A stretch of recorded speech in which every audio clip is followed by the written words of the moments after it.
All right, Emily. Hi, so a lot of the other speakers that we've had recently talked about how the electrification of Vermont's system will be the answer to a lot of our problems, and I was wondering if either of you believe this is true.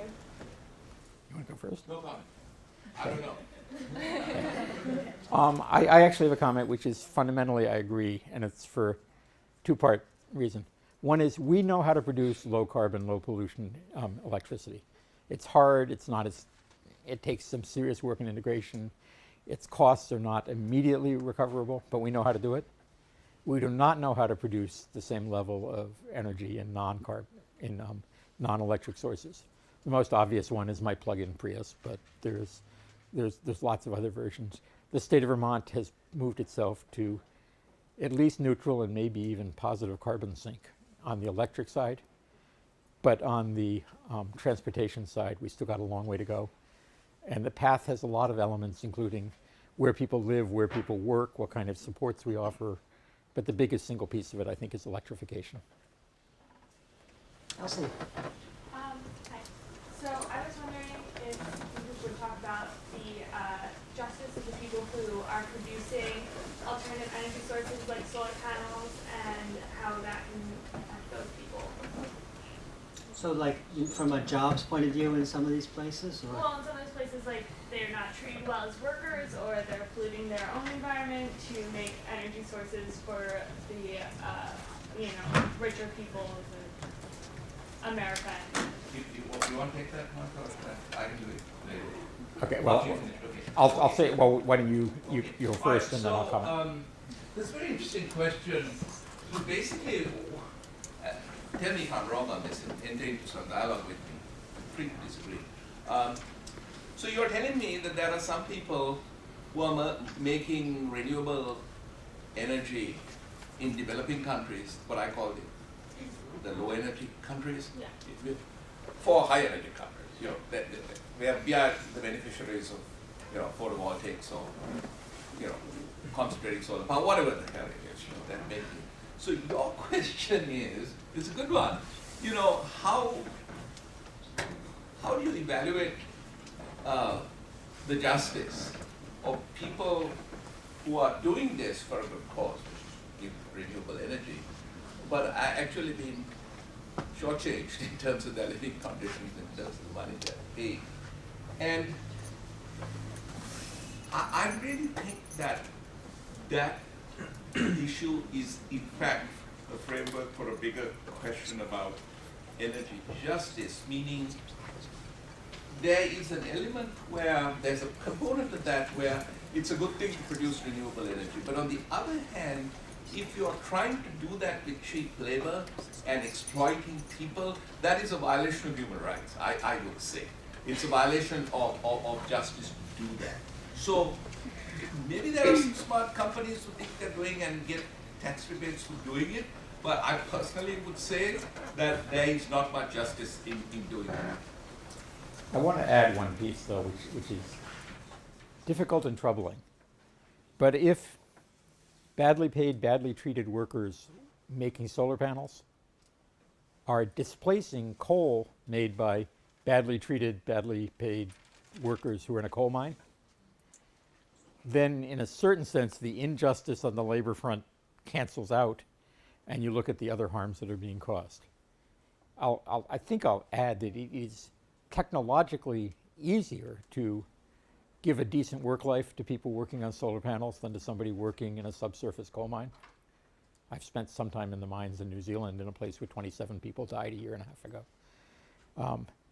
So I would not accept what you said as a critique of renewable energy.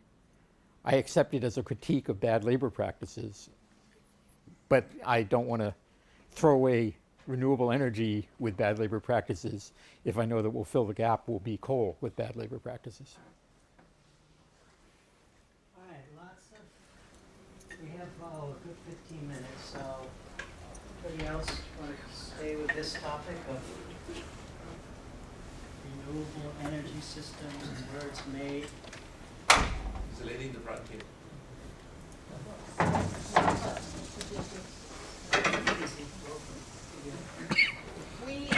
We hear terms like food justice And energy justice, I would say, is not a term that just falls off people's lips in this country. So I wonder if you might relate it to energy security, which is a term that has come up, which is kind of a first world obsession, and see what the justice principles might link those two. So that's a great question, because you're perfectly right. When you talk about energy, the predominant linkage to energy is security. And what do you mean by energy security typically is, do we have sufficient energy to carry on the way we are doing? So energy security crops up in international relations where you're saying, we don't want access to oil choked up by the three choke points, the two in the Persian Gulf, one in the Red Sea and one in Asia. We don't want that to happen. We want to make sure that to the extent, our imports of oil have come down, but to the extent that we still import about 40% of our oil that we use here in this country, well, make sure that we have security, because otherwise. So now, the question you raised though is very important, because I would suggest that there's also another element to security, which is human security. This is a concept the United Nations Development Aid Program has been working on, which is this, that if you have the sort of really poor, pauperized woman who is working in a developing country with no energy to do the 4 or 5 things, that she is really suffering from human security. So energy has this human angle. And yes, the difficulty in the psyche of our societies is that the role of energy in facilitating everything else has not been grasped. You're absolutely right. So I kind of feel that this is an uphill task. This is why I go back to this neglected stream of scholars who have argued that if you look at it, and they come from different angles, from anthropologists, sociologists, economists to chemists, and said, if you actually look at the way societies function, energy is crucial, and the Millennium Development Goals, which is what the UN did to 8 Millennium Development Goals, kind of failed on this because they didn't see the importance of energy. So I totally appreciate what you're saying, and I would say it goes beyond energy security, it talks about human security, and ultimately energy security goes to human security and to food security, and you can't grow anything anywhere in the world without using energy. So I'm hoping that this more all-pervasive concept of energy as facilitating human well-being is going to lead to a better discussion of energy justice. Freddie? Yeah, what you suggested Freddie, earlier keep was up. kind of changing the lifestyle of everyone in developing countries, and so that's a huge change for them. So how do you expect them to change their behavior so quickly? So I'm not saying that people should change their lifestyle, but if people that raises other issues, of course. So let's take the business of cook stoves. The people dying as a result, women primarily dying.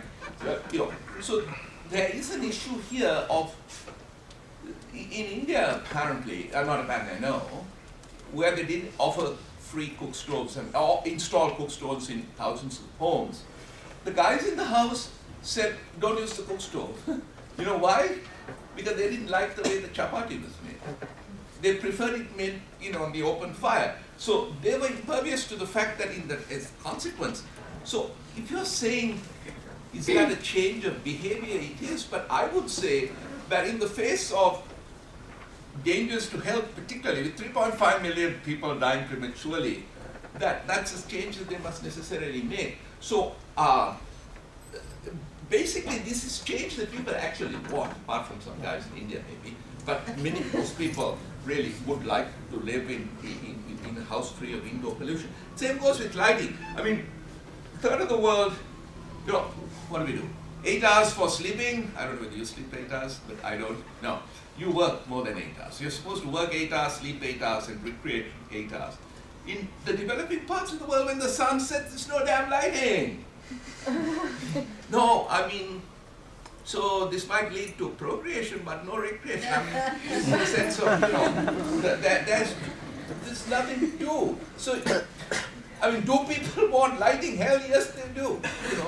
And so the same with regard to water and so on. So, are you suggesting that I am saying they should change? No. I'm saying they need that themselves because they want to change. No, they definitely And, need and it. I want to comment on this. It's not just that people should. We have seen examples where people do change radically. The change in growth and energy use in the U.S. between the 40s to the 70s compared to the post-70s, that change happened within a one-year turnaround. The change that happened in the world in terms of having a cell phone as a standard thing to carry with you happened in a half a decade. The change that happened from everybody wanting a private vehicle to nobody wanting a private vehicle in the United States, 41 went from 2 million private vehicles being made to 27 private vehicles being made 2 years later. You get social change if you get major drivers of what's happening in society around you, or strong pent-up yearnings that have been in place. And the desire to stay up after dark is one of those pent-up yearnings that requires, only the opportunity. It's not like it requires a vast behavioral change being pushed down unwilling throats. The behavioral change that's hard to move is when you've got a 40-year depreciation period for a power plant at 3% per year, funded with long-term bonds, and you have to let go of it 10 years into its expected life. Then you've got a hook on the future. But when you tell an ordinary human being that they can read tonight, you don't have a hard time selling that pitch. Megan? Can you talk more about moral choices? Yeah. This is a tricky question, of course, because everybody, but I actually believe that there is, significant amounts of cohesion about it. There's a funny passage in Aristotle where he talks about, I'm sorry, I'm going to go back to Plato on this one. He talks about what is a healthy city. And he uses it as a metaphor for a healthy mind. And he says it's one where the different parts work together to bring out the best of each part. And he uses that to say a city has different functions, different tasks, different kinds of people, but when they work together for the community as a whole, that's healthier.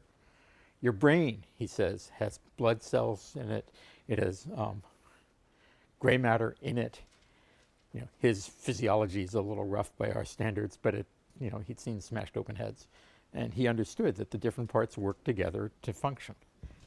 So I think a morality is a choice that survives these tests of, does it help the individuals to live at the same time that it helps the greater society to be sustainable?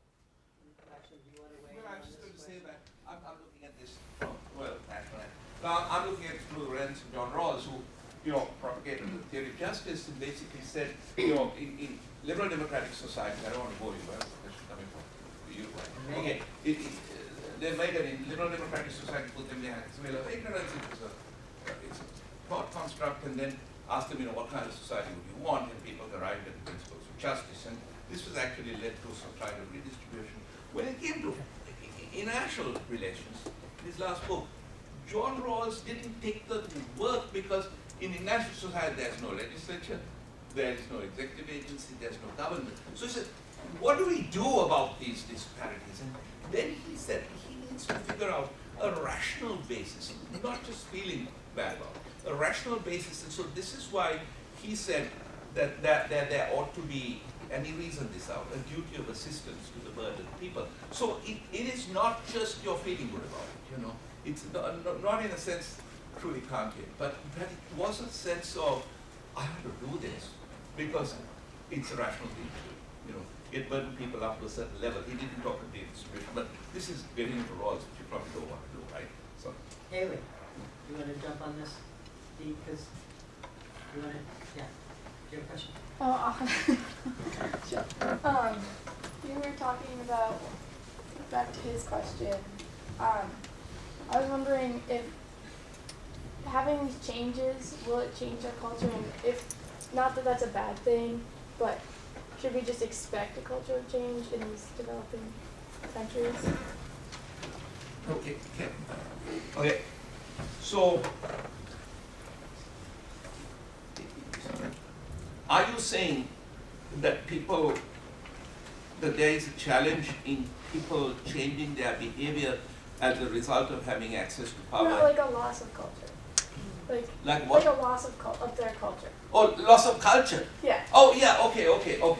Yeah, that's a really tough question. Like, is that something that people are Oh, worried oh, about? oh, while they're no, working? no, they definitely should be conscious about that. But you know, who decides that question ultimately? Yeah, true. You know, so seriously, I have a good friend of mine who does a lot of work with indigenous peoples around the world, you know, and he says to me, you guys who do environmental stuff, want us to be sort of like pristine people, you know, hanging on a tree with a banana in one hand and, you know, holding on to a tree in the other, just so that you can take photographs and say, this great indigenous culture. She said, but you know what? Indigenous people, like regular people, they want other stuff. They need radios, and cars, and scooters, and other stuff. So, in a sense, it's a great question. I don't know the answer to that because the fact is that any kind of civilizational material progress is going to result in some loss of culture. And I don't think any society has managed to avoid that. So how do you make the trade-off between loss of culture and loss of life? I don't know. But I think there's a trade-off. Michael, did you want to add quickly to that? I guess in its simplest form, very few people want to live in a culture where average lifespan is 30. Yeah. And yet, if you introduce electrification into cultures that have that, you will find that the lifespan will go from early 30s up to late 40s and then into the 50s. And there will be a cultural change. And there will be a cultural loss, almost certainly. If you think that we can statically or should statically preserve all the world's cultures as they are, then you think that's a bad thing. But if you think of the body human, or even the planet, as full of evolving species, then you accept that there's something lost and something gained in looking at life that way. And I think that that's a necessity. Hopefully it's an individual choice, and it happens at a path where people can move forward, while they get a handle on it. But I think that to condemn people to no choice about what culture they live in is even worse. Jack? So what about reducing consumption in countries like the US?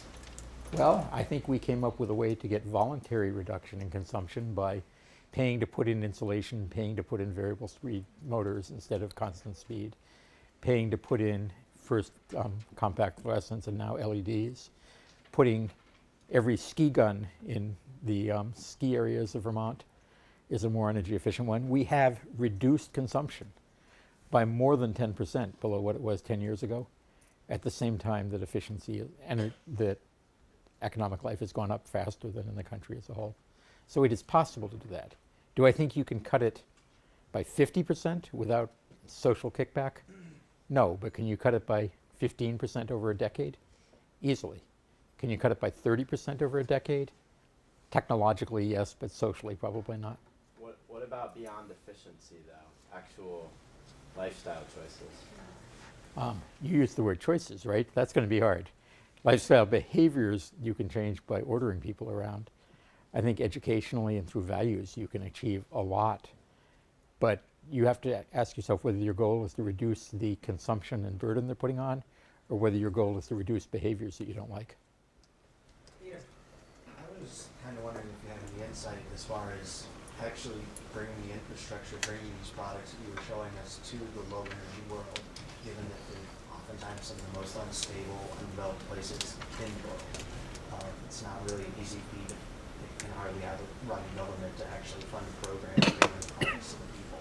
My Not sure, co-author, maybe repeat that when you stand up, whichever. Sorry. Yeah. my co-author Ben Sovacool has written a series of implementation articles, and Sovacool, S-O-V-A-C-O-O-L, is easy to Google. And it's full of things like when you go into a village of 1,800 people and you install something, whether it's a photovoltaic panel on the roof, should you or should you not give a free one to the village council or the village headman or something like that? Should you or should you not have somebody come back once a year to visit and make sure it's used? There are acceptance mechanisms which you might loosely call a bribe, but which also happen to really vastly facilitate your rate of deployment and the rate at which things stay in place and function better. I think this is a classic bottom-up, top-down thing. If you're thinking of a top-down government coming to do stuff, it ain't going to work. No, seriously. But if you're thinking bottom up, then again, you've got to get people buying into this project. So one of the behavioral changes in place is how to get people to think, we should do this. And then, how do we get developing countries, developed countries like the US and Western Europe, who have got an abundance of skill to do this, to marry into the expectations of these people, so that, for example, why the hell is just IBE doing these straddle pumps, I'm sure that's a far superior way of pulling this, who knows, if they put in a little bit of energy, real energy, into figuring this out, and money. So, I think this falls within the whole business of justice. How do you discharge your burden to burden people? One way you do this is show them how, which we don't do. We sell a lot of gizmos, God goodness me, we do a lot of photovoltaics and renewable stuff, which really serves us in the United States. But yeah, that's a really interesting question. Ashley, we're just going to take a couple of more. By the way, I think before we start, Ashley, Lakshman, as I know, one of your major points is that we're not putting enough resources into these low technology. Yeah, these mandate technologies. Yeah, that's somebody it's called mandate. And even as university researchers, we tend to think more about first world stuff. Yeah, one of my colleagues called it downstream work. They don't do that. We universities don't do that. Emory tends to call it Victorian engineering. Doing right things like whether you use a roller bearing instead of a ball bearing. It's not super high-tech technology, but it doubles the output from a wind turbine. So speaking about things of interest at the university, Ashley. My question is for Michael, and right now UVM is facing a lot of pressure from students on campus to divest from fossil fuels. And with your past being law school and your preference for energy justice, if you faced this decision UVM is currently debating, what would you decide? My personal investments are in a trust which puts no money into military and no money into fossil fuel. I believe that in periods of high combat, it doesn't grow quite as fast as the market, but it's not far off. And I'm willing to take that loss. If I were in a situation where I was deciding where to put an institution where I was an investor, I would immediately move to some kind of non-fossil investment situation. Doing it with other people's money, I think that the world climate situation is so extreme that I would pick that choice anyway, but I recognize that it's a harder choice than just what to do with my own money. So Lakshman is actually flying back to Colorado tonight. Yeah. So I think we'll kind of close up here, but is there a few last words from each of you? Lakshman, do you want to? No, I've said what I want to say. That will be your last question, but thank you. It's a great pleasure to do this. All right, one more here, yes. Do you think this stuff should be privately funded? Because I think a lot of governments on the world, they're like broke. U.S. we owe like $16 trillion. Other countries You mean partially funded? Did yeah, you say? partially, yeah, like privately funded. This stuff. I think with, Privately funded, you mean? yeah, heavily Yeah, funded. With like the no cooking question. pots, with all that technology to better people's lives, and this that renewable energy. It's got to I'm be jumping privately in funded. because that's I firmly believe that ultimately a bottom-up solution, to cook stoves must involve people investing money and resources in the entire cycle. Right. Fabricating a cook stove is not a walk in the park. Actually, it is quite difficult. And I work with a guy at Colorado State who's worked 30 years on this project to get the right inner chamber. If he did this with private funding, private research, and then Shell gave him a huge grant, Shell Foundation, and said, but no giving away cook stoves, you must sell them. The challenge here is, how are we going to give birth to this new breed of entrepreneurs who are going to invest in cook stoves rather than some high science gizmo where all the research and development financing is and make money. So that is the issue. The issue is how do you do this, and if you have any answers, we should talk, because I don't. Yeah. I know what to do, but I wish there were more people. Wall Street. Michael. Well, my answer to that is twofold. One is that we should certainly try to do it with private investment, because private investment is more durable in the long run. It lasts longer. and it has a strong incentive to find success. Having said that, it's not because I think government can't afford it. This country is looking at its lowest tax rate in 40 years. If we wanted to afford it, we could afford it. If we hadn't, removed the taxes that we cut in the year 2002, we'd have a surplus budget right now. There's plenty of affordability in society to do it if we had the gumption. The real question in this one is not where the money come from, it's more which has the durability to be a long-term investment path. And Michael, do you want to say anything about Vermont law I school, would, please? I'm honored. We're both from pretty darn good law schools. And certainly I made a choice years ago that I thought I could do something useful by being a lawyer and have fun at it. And I believe that was true then and it's true now. I am absolutely happy to talk about Vermont law, which I am proud of having been associated with for the last 7 years. And the Energy Institute there for people that are particularly interested in energy issues. And I just want to add that because we've got a 1-year master's program in energy regulation or in environmental policy, there's some options to kind of let you put your toes in the water and then see if you want to do more after that goes on. But please, we can put back on the website, but the handouts give you a little piece there too that I'd be absolutely happy to follow up on in serious, small group conversations.